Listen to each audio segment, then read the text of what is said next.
Sam Goodman. Really fucking scary stories. Thank you for joining us for one of our post-season episodes. Can you believe it? Season 2. It's in the books. It's done. We went down the creepy, crawly, and macabre road together, hand in hand, skipping joyously, having so much fun, talking about all things really fucking scary. I've got to tell you, I had an absolute blast with this. Just phenomenal. Just a great time for me. I hope that you enjoyed it. If you enjoyed it just a small percentage of the amount that I enjoyed it, then we're winning. We're hashtag winning the internet right now because it was just an absolute blast. So today, I want to talk to you about the season. That's it. We want to roll back and do a little bit of reflection.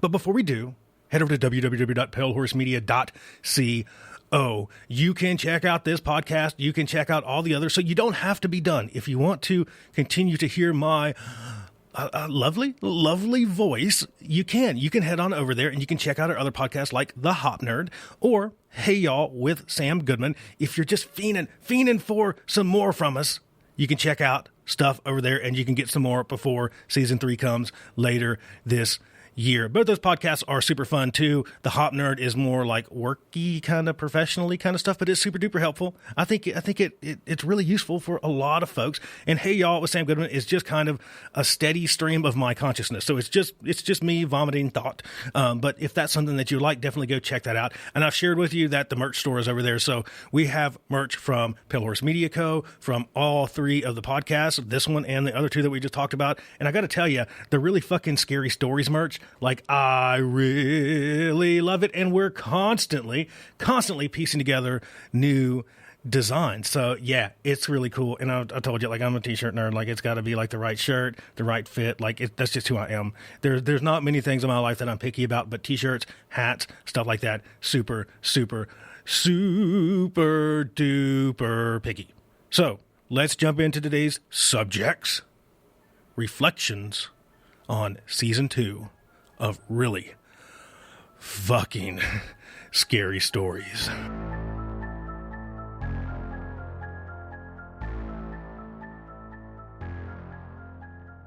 So I want to just start right here, and I know I say this a ton, and you probably get super duper annoyed with it, but I can't not say it. It's my southern roots, my southern mannerisms showing.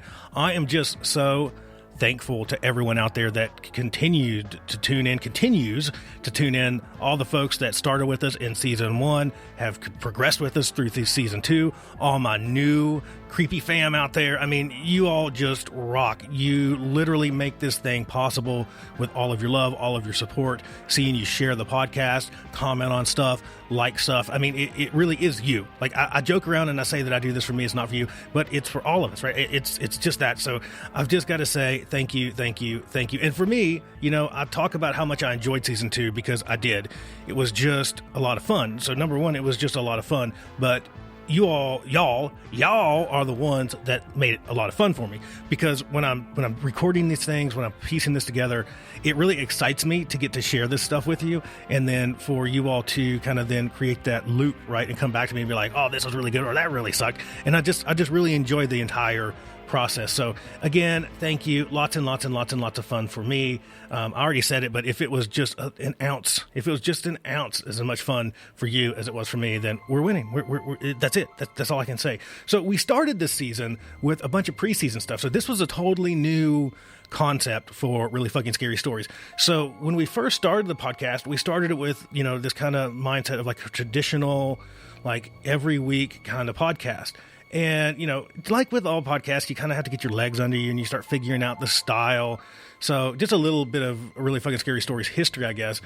I knew that I wanted to do another podcast. I didn't know that it would be this. And then I was like, oh, I love this kind of stuff. This is fun. I should totally do a podcast about something that I love. And then if I do that, it won't be hard. Like, it'll just be a blast. But podcasts are hard. Like, I'm not going to lie. Like, podcasts aren't like super duper easy. And that's not to say, that I'm not sitting here going, oh, I work. So no. It's still like fun. So no, don't take that wrong. I'm just saying, like, it's a commitment, right? It's a commitment. So I started this whole idea of like, okay, just a weekly podcast.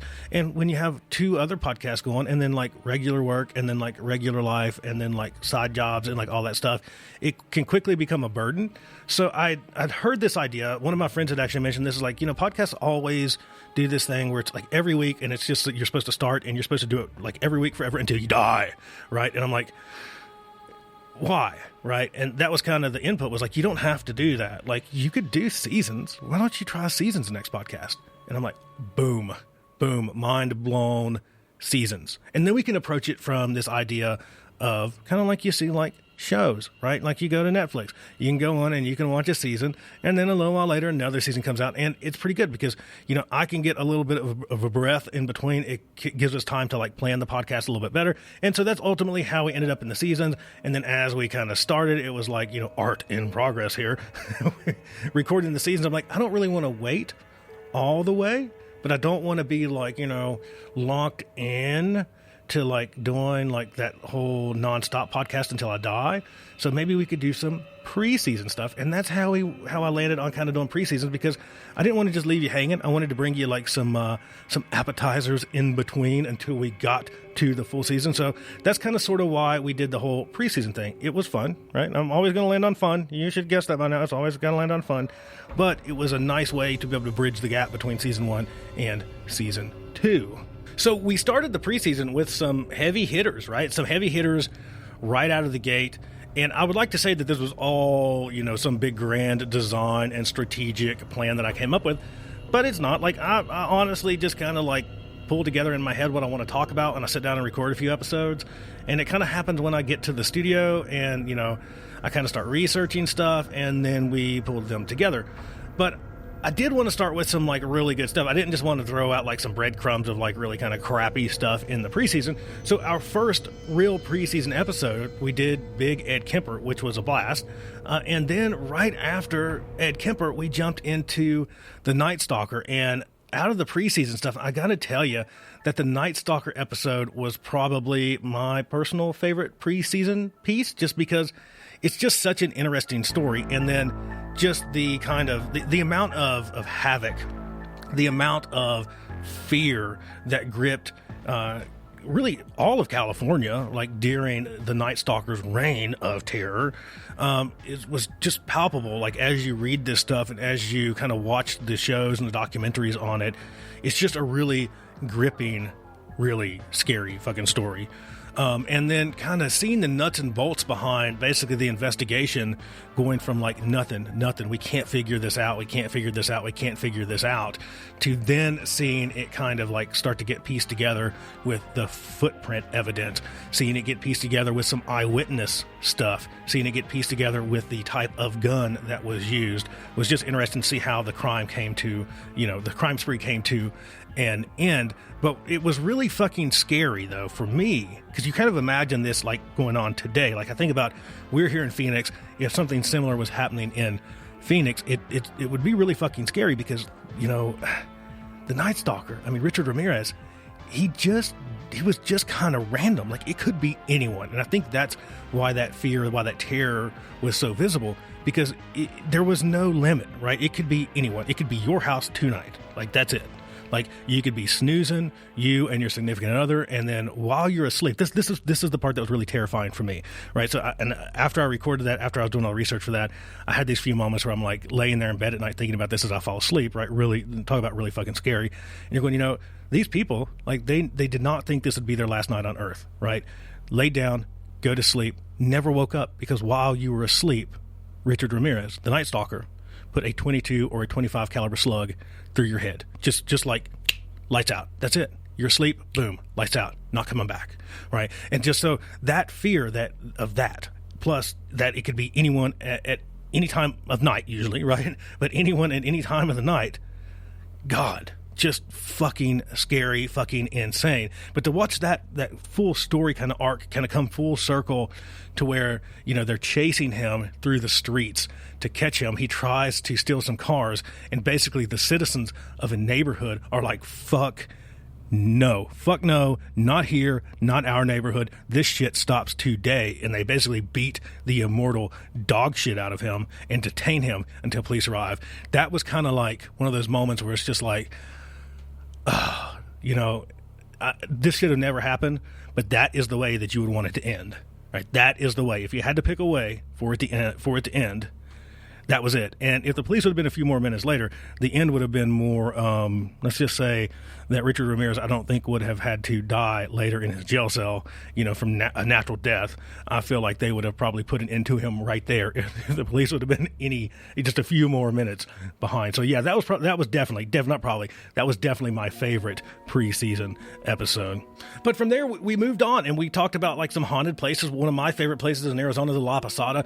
Love that place, the La Posada Hotel /spa/art gallery. Just really cool spot in Winslow, Arizona. I'll tell you, there's not a lot happening in Winslow, but the La Posada is a happening joint. We talked about some of the ghosts there. We did a death and decomp fun facts, which I thought was just cool. Hopefully bringing about, the whole point of that episode was not only to be like creepy macabre, but just to kind of normalize, at least start that conversation around normalizing, like, hey, I'm going to die at some point in my life. Let's talk about that now rather than later. We moved on to BTK, which again was really fucking scary. And then we jumped into the main season and we just started rolling through those main 10 episodes. I don't want to say that any are my favorite, but we'll just run through some of them. How about that? The West Memphis 3, just gut-wrenching case. I would encourage anybody to go and read more about that. It's just insane to know that people lost that much of their life over a crime that they did not commit just simply because of the way that they look, they dress different, right? Folks that listen to this show, right, you kind of, most of us, I don't know. I mean, we have a pretty diverse swath of humanity that tunes in. But I think back to me being like a kid and wearing like a Metallica t-shirt, just like these kids were. I dyed my hair black at one point. I painted my fingernails black at one point. I definitely wasn't a Satanist, but, small town mindset, people that are different equals bad. Something bad happens, bad equals Satanist, Satanist equals murderers, right? And that just wasn't true, but that's the way that it was pursued. Jumping into kind of a more close to home case here, which was the murder of Travis Alexander here in Mesa. I'm going to not sound like an Arizonan. Mesa, Arizona, in which, she is still in prison here right around the corner from us. I mean, right around the corner. Like, I can drive by and like wave at her jail cell. Like, it's right there. It's right off the side of the road. So she is right there. And then we did another local Phoenix tale of, the murderess, the trunk murderess, the episode that we don't have, Corpse Will Travel, the trunk murderess episode of Phoenix, which again, I really liked that one a ton. So let me just say that there's none of these that I disliked doing. Like, they were all an absolute blast. But this one in particular was really cool because the house still stands, right? That the house is still there.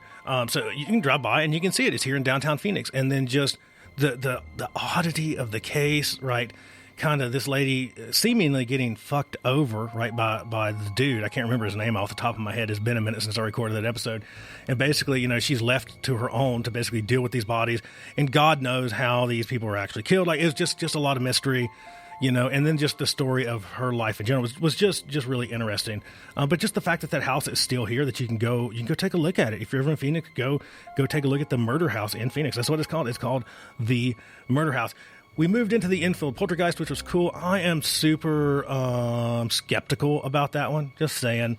Looking at the evidence as we prepared, as I got ready for this thing, I'm like, okay, it's interesting. It's definitely really creepy, really fucking scary either way, but kind of sort of seems fake. Then we jumped into my home state, Haunted, Virginia. We touched on places all around there. It's always nice to get to kind of peer back across on that side of the Mississippi and think about, the state that I grew up in, think about all the kind of cool haunted stuff there, and kind of keeping in tune with that southern kind of thing, kind of in that southeast southern area. A legend that I heard growing up, which was the Bell Witch. We got to talk about the Bell Witch, which is always a huge piece of folklore. And then we did another area. We did Phoenix, right? Just random stuff around Phoenix, which I like those. I like kind of those run and gun, kind of high level top 10 list type of things to be able to kind of just bring you some info if you're ever traveling to Virginia, if you're ever traveling to Phoenix, that, it gives you some spots to go check out for sure, at the very least. And then we jumped into the Fox sisters. Just fun to read about spiritualism, kind of understand kind of these necromancers. really getting a better understanding. I'd heard of the Fox sisters. I had not really researched them or watched